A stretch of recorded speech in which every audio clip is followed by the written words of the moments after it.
या गोष्टी संपूर्ण चालुक्य काळातील असल्यामुळं आपल्याला याच्यातील थोडासाच भाग आपल्याला आज राहिलेला दिसत आहे. पण जो बी आहे तो तुम्ही कल्पना करू शकता, संपूर्ण एकाच दगडावर बांधलेलं हे विस्तीर्ण पद्धतीचं छत आहे.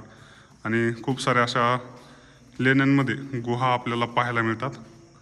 आणि खरंच आल्याच्या नंतर या ठिकाणी मन प्रसन्न होईल इत पद्धतीचं आपल्याला सौंदर्य जे की शिल्पावर कोरलेलं आपल्याला पाहायला मिळतं. मित्रांनो, आपल्या बीड जिल्ह्यामध्ये पाण्याची एवढी वानवा आहे, एवढी कमतरता आहे, पण काही ठिकाणी सुंदर पद्धतीचं मिश्रण आपल्याला पाहायला मिळतं आपल्या बीड शहरामध्ये. हे सगळं मंडप मित्रांनो एकाच दगडावर आहे. हे संपूर्ण जो वरचा खडक आहे त्या खडकाला कोरून केलेलं आहे हे या ठिकाणी खाली. आणि तुम्ही पाहू शकता खूप सारे खांब आहेत या ठिकाणी.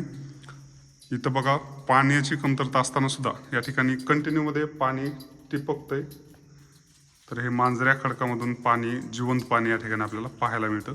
इथूनच बहुतेक कुठून आहे माहीत नाही मला, पण एक भुयार जातं या केवमधून, जे की डायरेक्ट परळी वैद्यनाथला जातं असं मी आत्ताच ऐकलेलं आहे. सुंदर पद्धतीचं हा व्हिडिओ, हे दृश्य तुम्हाला कसं वाटलं हे कमेंट करून नक्की सांगा. आणि अशाच पद्धतीची इन्फॉर्मेटिव्ह माहिती आणि व्हिडिओज पाहण्यासाठी आपल्या चॅनलला फॉलो करायला विसरू नका. धन्यवाद.